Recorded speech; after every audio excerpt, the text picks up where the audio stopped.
Good evening, everyone, and welcome to Springford High School, here where the playoffs resume, where Norristown will take on Plymouth Whitemarsh, their geographical and interconference rivals, the Plymouth Whitemarsh Colonials. Well, both these teams capturing a share of the Suburban One League American Conference title earlier this year, when both teams went 13-1 in the league. They split the season series, each team winning on the road. And to get here, Norristown beat Elizabethtown 68-60 in a state bracket opening victory. Shelled Mare with a career-high scoring game with 16 points, including 6 of 10 from the free throw line. Khalif Wyatt was doing his thing as usual, dropped 21 in the game. And Tom Smith, who's been coming on extremely strong over the past couple of playoff games, had 20 in that game. Meanwhile, PW squeaked out a narrow win, 47-45 over Southern Philadelphia. It was Jalen Bond and CJ Aiken combining for 24, and those two players are really PW's key components. Those two men are really their entire team. So for the Eagles tonight, if they want to slow down the Plymouth Whitemarsh Colonials, they're going to have to contain CJ Aiken, the 6'8" junior center, and Jalen Bond, the 6'6" sophomore small forward. Well, we're going to have a great matchup. These teams facing off for the third time this year. Each team has won a game, and this one, a lot more at stake. So we will see you in a few moments for the opening tip-off.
Welcome back, everybody, to Springford High School, the site of today's game, the third matchup of the season, and by far the most important one between the Plymouth Whitemarsh Colonials and the Norristown Eagles.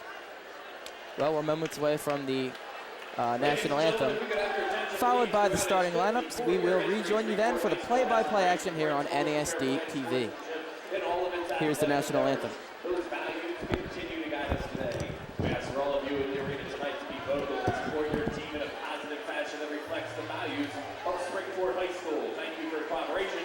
Enjoy the game. And now, let everyone please rise, remove your hats, and stand as one nation to salute the United States of America and the troops who defend our freedom as Springford's own Sam Barzowski sings our national anthem.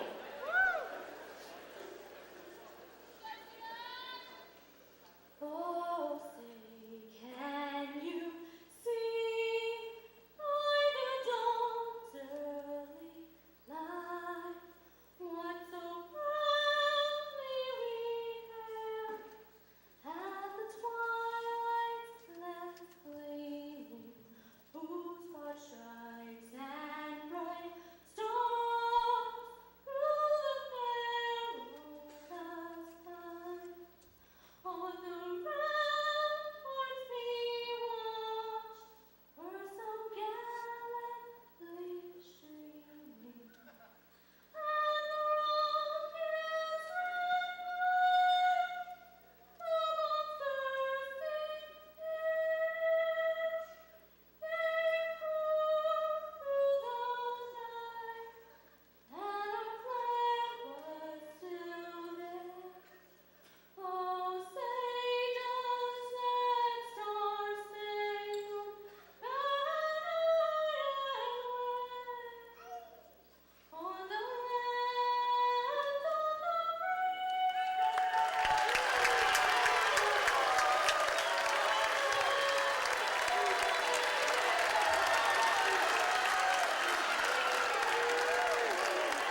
Number 24, sophomore guard Sam Hyatt. Number 15, sophomore forward David Boyd. And number 1, junior forward CJ Aiken. Coached by Jim D'Onofrio, assisted by George Wallen, Mike McClure, DJ Valerio, Chuck Moore, Andrew Swanson, and Todd Cashberger.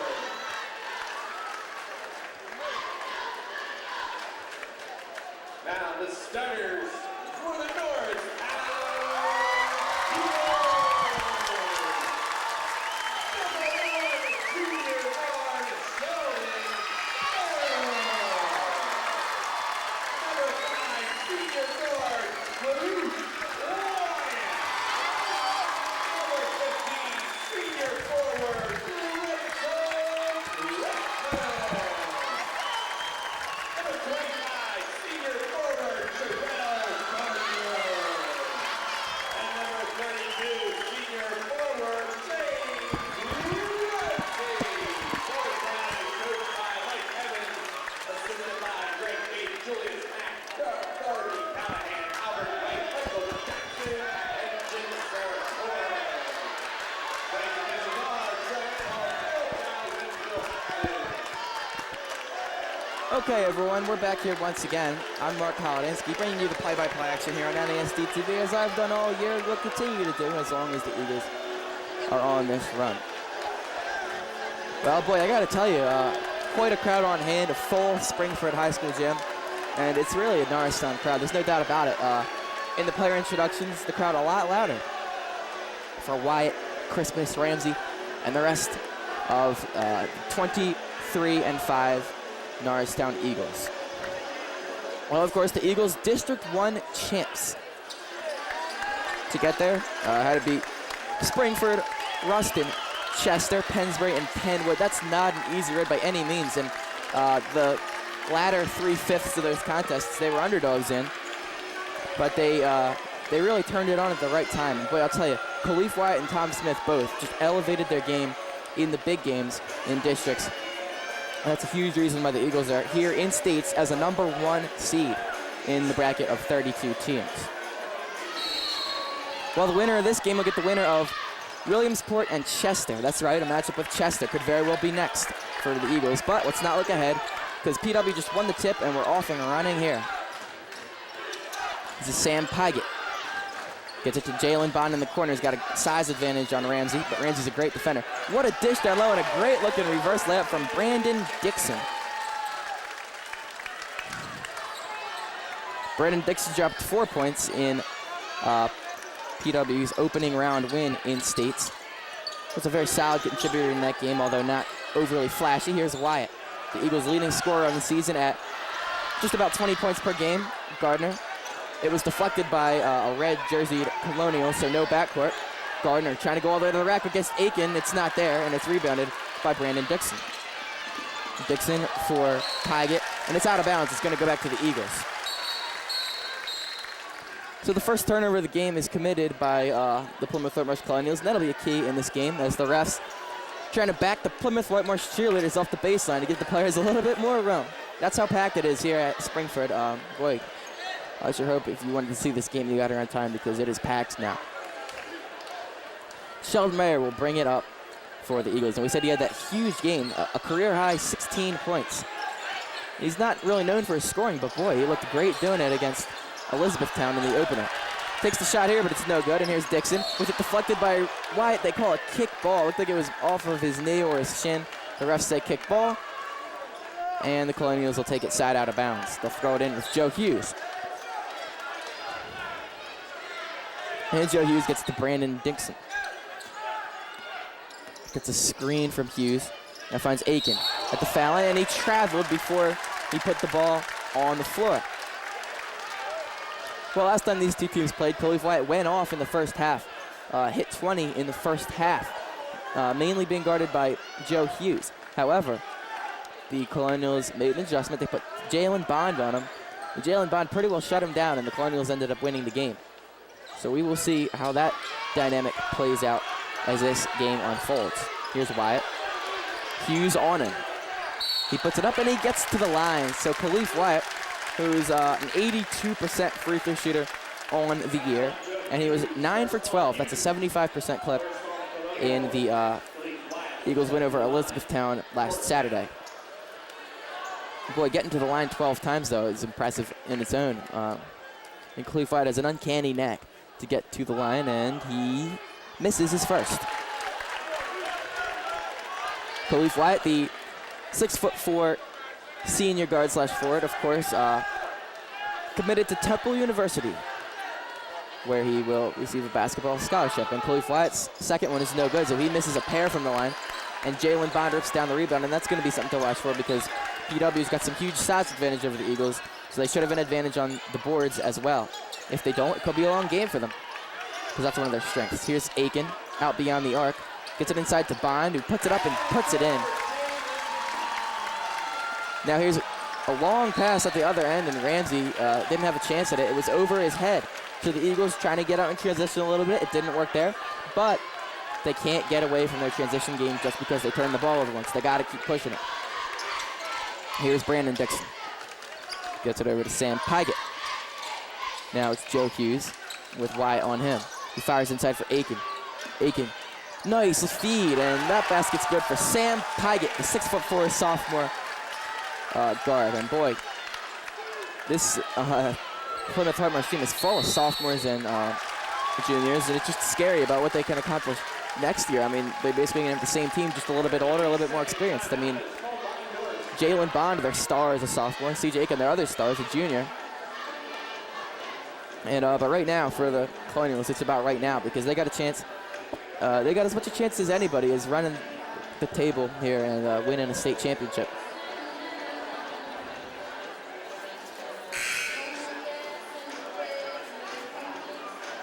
So the Eagles, so far, doing a nice job of keeping the big players for Plymouth Whitemarsh pretty quiet.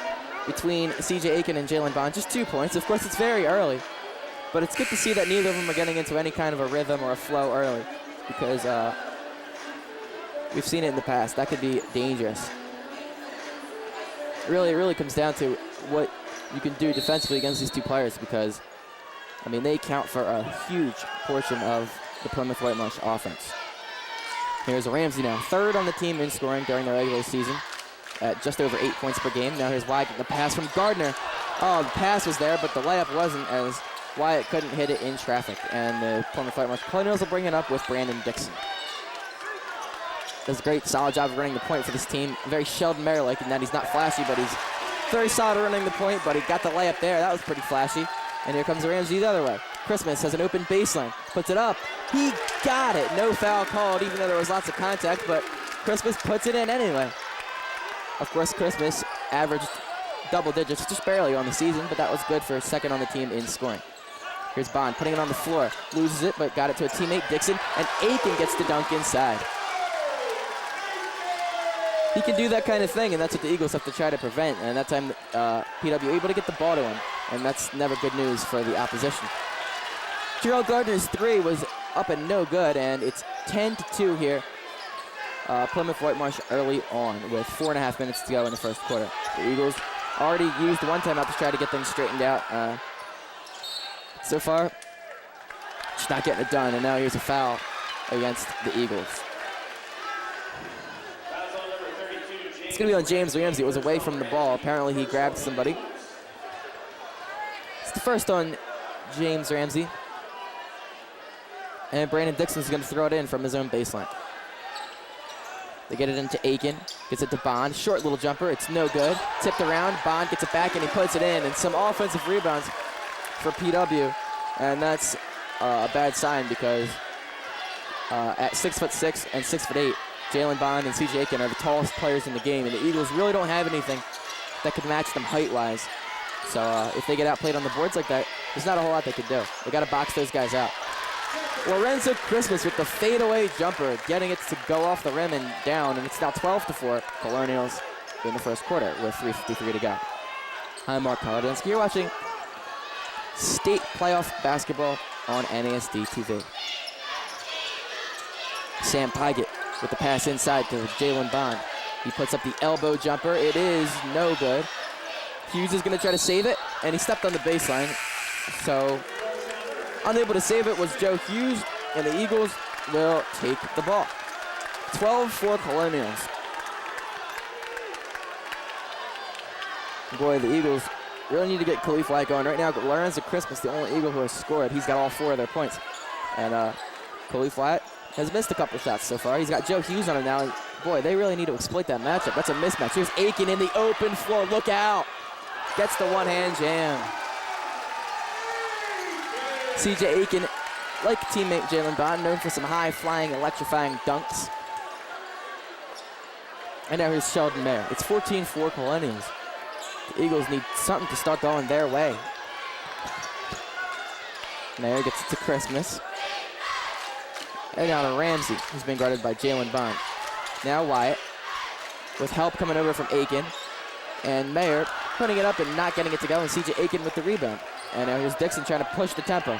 The Colonials can run a little bit, maybe not as much as the Eagles, but they got a little transitioning in going. And on that last play on the other end, Khalif Wyatt being guarded by Joe Hughes, but help came over as he drove from C.J. Aiken. And he's a great shot alterer inside, and that 3 is up and good from Sam Pygott. And it's now 17-4 PW with 2.5 minutes to go in the first. A disastrous start, to say the least, for the Eagles of Norristown, who, as you know, need a win to keep their state's hopes alive. It's a 5-round tournament of 32 teams. Got to win all 5 rounds to be the champion. Anything else, you are eliminated.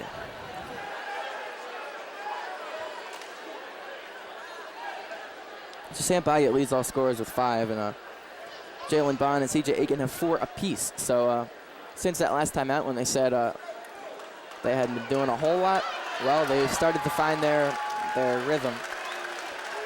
And it's going to be important to slow them down. I think the key with Jalen Bond is you can't let him put the ball on the floor and drive to the basket. You got to make him settle for jumpers, because yes, he can hit some jumpers, but if you give him lanes to drive, he'll burn you for sure. So you're going to have to take a chance with the jump shot.